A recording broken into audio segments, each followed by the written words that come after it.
Hi ethics students, Dr. Bowen here to talk about Cont and Deontology and give you a little bit more overview of that type of moral decision making, starting with the categorical imperative. First, I'm sorry we've had some weird shadows in prior videos and some very dark lighting conditions. I have a new light now, so I'm trying that out and I hope it makes it a little bit better and easier to see. But at any rate, I'm not using a lot of visuals in this one other than this fiber optic ball that you can see beside me. We'll get there in just a moment. So with Cont and Deontology, Immanuel Kant designed this form of decision making to rely on rationality, meaning that you try to be as objective as a judge in a legal case. You don't want someone who's biased or has predetermined your case before they've heard the evidence, right? So this is the same type of moral decision making where you're not biasing outcomes with your own preferential self-interest, with what you would like to see happen for your organization or your clients or other biased concerns.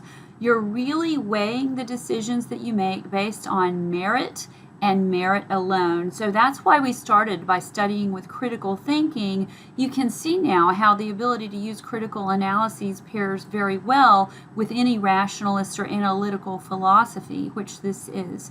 So deontology is the study of duty. Deo is duty in Latin, so we're talking about the study of duty to uphold moral principle.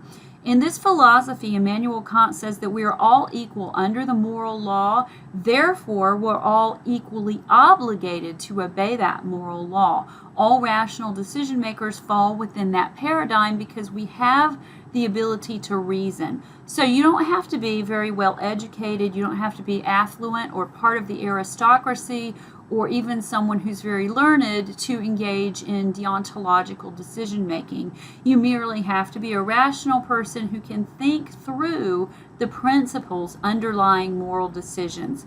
So that also implies that every person is equal, which is a really radical concept for the time that Immanuel Kant lived.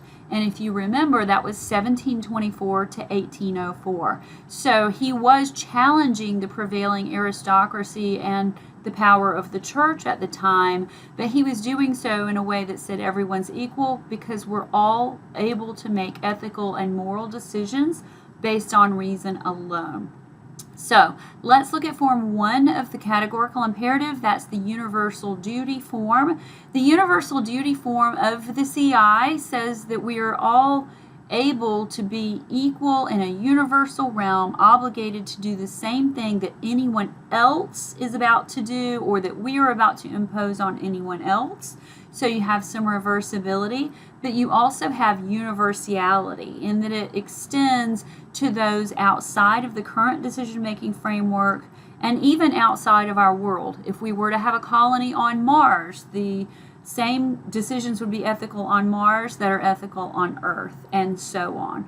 So it says act on that maxim that you can will to become a universal law in all similar situations for all time. So basically, could you obligate everyone else to do what you're about to do?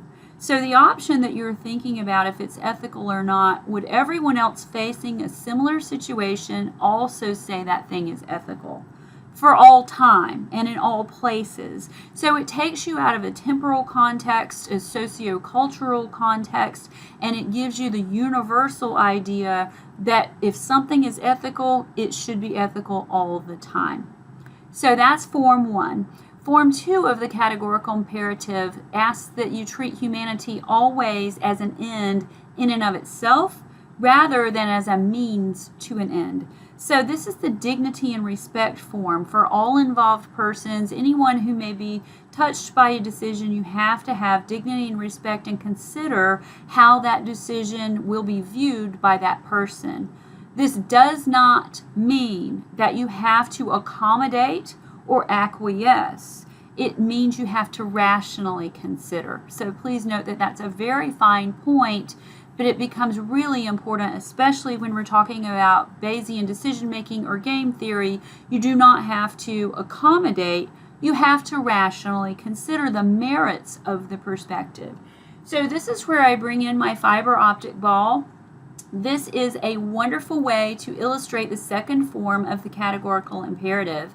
In the fiber optic ball of light, each individual point of light can be a person, a group, an audience, a perspective. It can be a nation. It could even be a planet. Whatever it is, you have to consider the perspective that this point of light would have on the ethical thing that you're considering doing. Would everyone think of it the same way? Obviously not. They're going to have different perspectives based on where they are on this ball, right?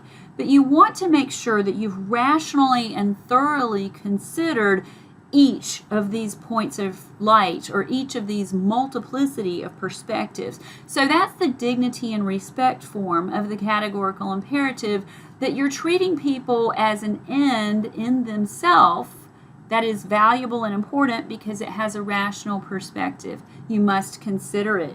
That doesn't mean you need to acquiesce, but it does mean you need to really think about the merits of a decision.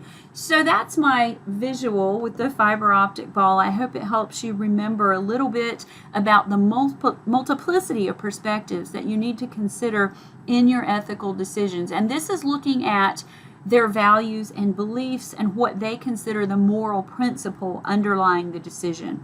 We're still in non-consequentialist philosophy, so you're not thinking about the consequences for them of the decision exclusively, although Kant does use consequences in this consideration, but it's just one perspective of many. The consequences are not a determining factor in deontology. They're just one thing you think about when you're determining the moral principle underlying the decision.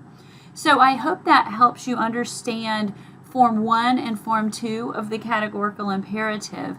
Before I move to Form 3, I'm just going to remind you to always weigh the decision through the 3 tests of the categorical imperative. It can't really pass 1 and still be deemed ethical.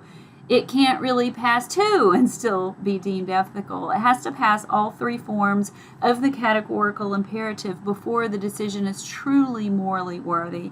And I'll get to Form 3 in the next video. Thank you for joining me.